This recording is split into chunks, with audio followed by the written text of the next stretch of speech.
धवलपुर गांव में सर्दी कभी मौसम बनकर नहीं आती थी। वह हर साल एक इम्तिहान बनकर उतरती थी। नवंबर के खत्म होते होते हवा में ऐसी काट आ जाती कि खेतों में काम करने वाले मजदूर दोपहर से पहले घर लौट आते।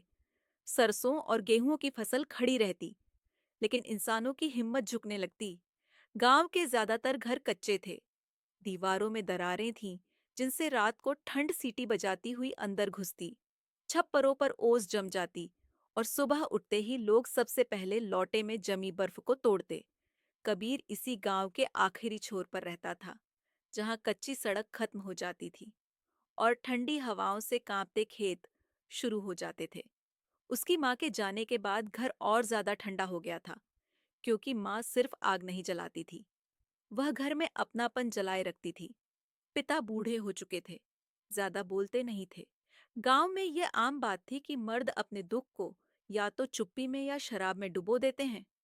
कबीर सुबह खेतों में मजदूरी करता और शाम को स्टेशन के पास बनी पुरानी लाइब्रेरी खोलता, ताकि कुछ पैसे आ जाए। उसी सर्दी में मीरा गांव आई थी। न कोई स्वागत, न कोई परिचय, बस एक अकेली औरत जो शहर से आई थी और जिसने किराए का कमरा लिया था। गांव वाले उसे शक की नजर से देखते थे, क्योंकि गांव की सर्दी में अजनबी कम आते हैं और जो आते हैं वे अक्सर मुसीबत लेकर आते हैं। मीरा को रात में नींद नहीं आती थी। ठंड छत से टपकती ओस और बाहर कुत्तों के भौंकने की आवाजों से डराती थी। कबीर से उसकी पहचान बस इतनी थी कि दोनों एक दूसरे को ठंड में चुपचाप देख लेते थे। धीरे धीरे चाय बनने लगी। खामोश बैठना आदत बन गया और गांव की सर्दी के बीच एक बिना नाम का रिश्तापन अपने लगा, क्योंकि गांव में प्यार भी दबे पांव आता है। फिर अचानक दिसंबर के बीच बेमौसम बारिश आ गई। वही ठंडी बारिश जो गांव के लिए आफत बन जाती है। कच्चे घरों में पानी भर गया, चारपाइयां गीली हो गईं, आग जलाना मुश्किल हो गया। कपड़े सूखते नहीं थे, बच्चे खांसने लगे, बूढ़ों की हालत बिगड़ने लगी। मीरा इसी बारिश में बीमार पड़ी। तेज बुखार था, लेकिन गांव में डॉक्टर नहीं था। दवा के लिए शहर जाना पड़ता था और कबीर के पास पैसे नहीं थे। उसने अपनी साइकिल बेच दी। पिता की चुप्पी अब नाराजगी में बदलने लगी, क्योंकि जब हालात बिगड़ते हैं तो सबसे पहले घर के अंदर तनाव बढ़ता है।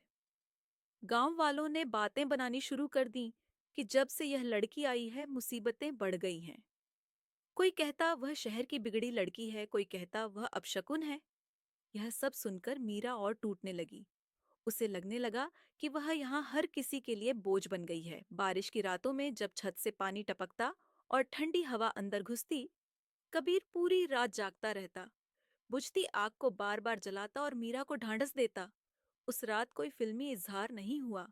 बस इतना कहा गया कि अगर इंसान हालात से डरकर भागने लगे तो गांव में कोई भी कभी नहीं टिकेगा।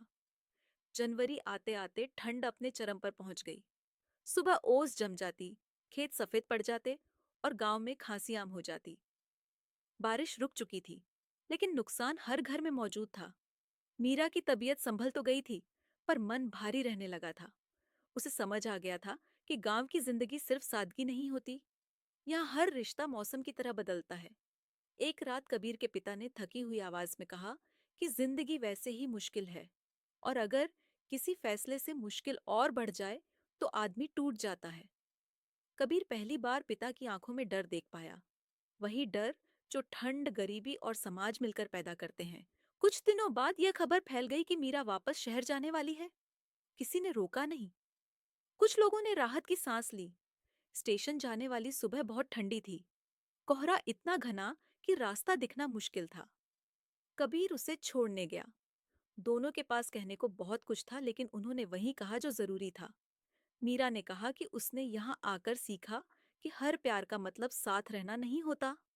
कभी कभी किसी के लिए खड़ा रहना ही काफी होता है। ट्रेन आई, मीरा चली गई। धवलपुर वैसा ही रहा, ठंडा, सख्त और अपने नियमों में बंधा हुआ। लेकिन कबीर बदल चुका था। अब वह जानता था कि सर्दी सिर्फ मौसम नहीं होती, वह हालात होती है। और अगर इंसान उन हालातों में भी किसी का साथ दे दे, तो वही कहानी बन जाती है जिसे लोग बरसों तक अलाव के पास बैठकर सुनाते हैं।